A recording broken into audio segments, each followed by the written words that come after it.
The May 29 election date falls on a Wednesday, which is ordinarily a working day, but the proclamation of the election date also constitutes a public holiday. However, many voters could find it difficult to make their way to their nearest polling station to cast their vote on the day.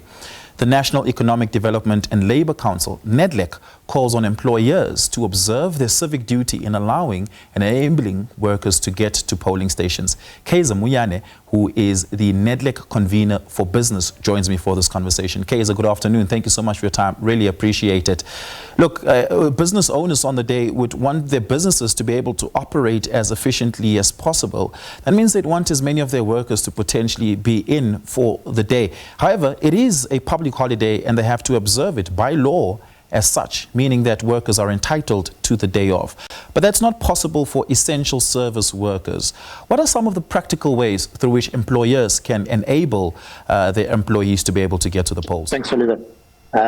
You're quite right. It is a public holiday, but there are some businesses, as you rightly say, that will be trading on the 29th, despite it being a public holiday. So what we are calling on employers to do is to balance their interests, the business interests, with the human rights, if you like, of the workers that are eligible to vote, to go and cast their vote on the 29th of May. So there are practical ways of doing this. So businesses obviously operate certain hours, and employees may very well be rostered according to those operating hours. What we are asking businesses to do is to see whether in the course of the day they can't allow the eligible workers that would like to go vote some time off to go and vote. It may be, for example, that they want to go start early at the polling station and then come to work a little bit later. That's fine. And there are those who may want to go work and then go vote later, because we understand polling stations will be open from early on and until quite late into the night. So there are ways to roster employees in a way that business interests may be covered, as well as allowing employees to go and cast their vote that day. And that's what we are pleading for with all employers. And what are some of your thoughts around contract workers or seasonal and sessional workers who are employed on a no work, no pay principle? Their cases are vastly different and a lot more sensitive to these changes. Look, all employees would obviously be entitled to be paid for the hours that they work, or because it's a public holiday and it's a paid public holiday, if they were supposed to be working on the day, but it's a public holiday, they are entitled to be paid for that. It's not all employees who will be required to work. As you said, there are essential workers, and there are also those in the hospitality or retail services who will be expected to work. As I said earlier, there are ways to manage the hours.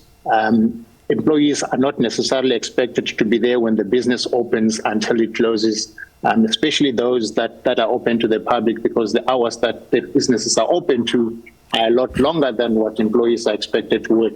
So they can be rostered appropriately. So even contract workers who may be expected to work in order to be paid, because it's a paid public holiday, they will be entitled to be paid if they don't work, especially those who are not in retail or hospitality services or even essential services. Yeah. And without asking you to belabor the minutiae of labor law in the country, what are the sanctions and perhaps the penalties that employers can face if they force their employees to work on the day or refuse to make some sort of accommodation to allow them to get to the polls before they close? We should hope that no employer would actually deny an employee the right to go vote, especially where it is practical to allow an employee to do that.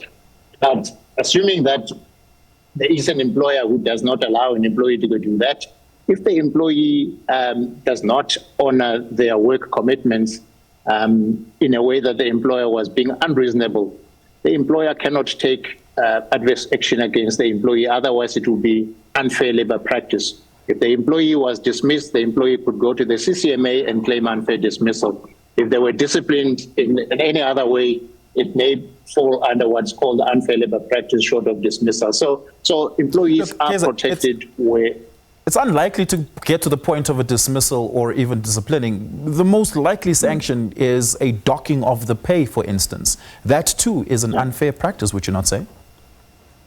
Indeed, that's what I'm saying. So if an employee was entitled to be off, as in they're not in essential services, they should be paid for the day, regardless of the nature of their contract. And if an employer were to dock their salary, it will be an unfair labor practice, and the Department of Labor and the CCMA will be on the employee side in that regard. Yeah. Organized business and organized labor sit around the same desk at Nedlac. How has this conversation played out, particularly amongst business leaders running large operations that may themselves have seats at Nedlac? In what ways are they coming to the party in accommodating and assisting, for instance, the plight of organized labor and the IEC? So we have, as business, we have, in fact, been cooperating with the IEC. We have been engaging with the IEC in respect of even promoting voter education.